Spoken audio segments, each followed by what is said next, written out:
बिस्मिल्लाहिर्रहमानिर्रहीम। अस्सलाम वालेकुम।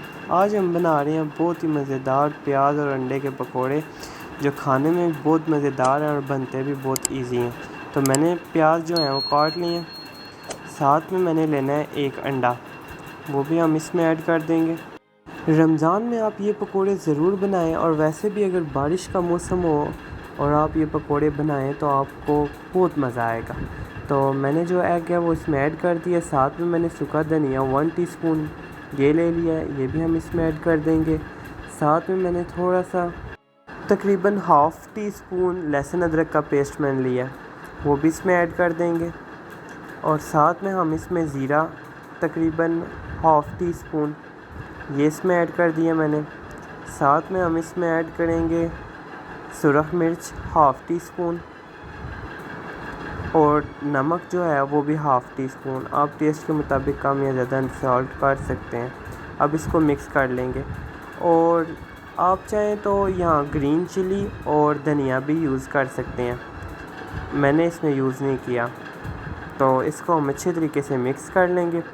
मैंने लिए थे 2 मीडियम साइज़ के प्याज, 2 मीडियम साइज़ के प्याज लिए थे, साथ एक अंडा यूज़ किया। अगर आप प्याज ज़्यादा करेंगे तो आप एक और अंडा साथ ले लेंगे।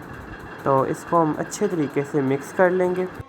जब आप ये न्यू स्टाइल के पकोड़े खाएंगे और आप हैरान हो जाएंगे कि इतने मज़े के, इतने शानदार, इतने लाजवाब आपने पकोड़े खाए हैं। तो जो बैटर है हमारा वो रेडी है। अब हम इसमें ऐड करेंगे बेसन। बेसन मैंने लिया है 3 टेबल स्पून, ये हम इसमें ऐड कर देंगे, और इसको भी अच्छे तरीके से हम मिक्स कर लेंगे। मेरी जो क्वांटिटी है थी वो बिल्कुल मेजरमेंट बिल्कुल ठीक थी, इसलिए मुझे पानी की ज़रूरत नहीं पड़ी। तो अगर आप भी इसी तरह मेजरमेंट रखेंगे तो आपको भी पानी की ज़रूरत नहीं पड़ेगी।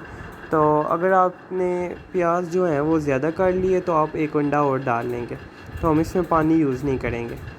तो मैं इसको अच्छी तरीके से हम मिक्स कर लेंगे अच्छे तरीके से। साथ में हम एक पैन ले लेंगे, पैन में हम ऑयल डाल देंगे और बिल्कुल स्लो हीट कर देंगे नीचे से, और दोनों हाथों पे हम ऑयल लगा लेंगे। ऑयल लगा के अब हम उठाएंगे एक एक करके पकोड़ा। तो बिल्कुल हमें इस तरह से प्रेस करके हमें इस तरह बनाना है, ये देखें बिल्कुल ऐसे। अब हम इसको फ्राई होने के लिए पैन में ऐड कर देते हैं।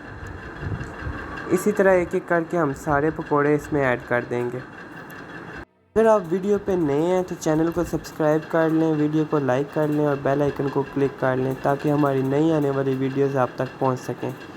तो इसी तरह हम सारे पकोड़े जो हैं बीच में ऐड कर देंगे, और बिल्कुल मीडियम फ्लेम पे हम इसको पकाएंगे। तकरीबन 2 से 3 मिनट एक साइड पे और 2 से 3 मिनट हम इसको दूसरी साइड पे पकाएंगे। इतनी क्विक और इतनी इजी रेसिपी और इतनी टेस्टी आप जब बनाएंगे, आप वाकई कहेंगे कि मैंने कोई चीज़ बनाई है। तो एक साइड जो है बिल्कुल गोल्डन हो गई है, अब इसकी मैंने साइड चेंज कर ली है। इसी तरह हम सारे साइड जो है पकौड़ों की वो चेंज कर लेंगे, और अब हम इसको पकाएंगे दूसरी साइड से भी तकरीबन 3 मिनट तक। इतना शानदार और इतना मज़े का गोल्डन कलर आया है कि मेरे से तो रहा ही नहीं जा रहा। मेरा तो दिल कर रहा है मैं अभी खा लूँ, लेकिन अभी ये बहुत गर्म है, तो मैं बस थोड़ा सा वेट करूँगा। और अब ये बिल्कुल रेडी हैं, तो चलें इनको सर्व करते हैं। तो ये देखें कितने शानदार हमारे पकोड़े तैयार हुए हैं। ये पकोड़े जब आप खाएंगे तो आपको टेस्ट करके पता चलेगा कि कितने मज़े के पकोड़े हैं। तो आप भी इसको ज़रूर बनाएं, ज़रूर ट्राई करें। दुआओं में याद रखिएगा। अल्लाह हाफ़िज़।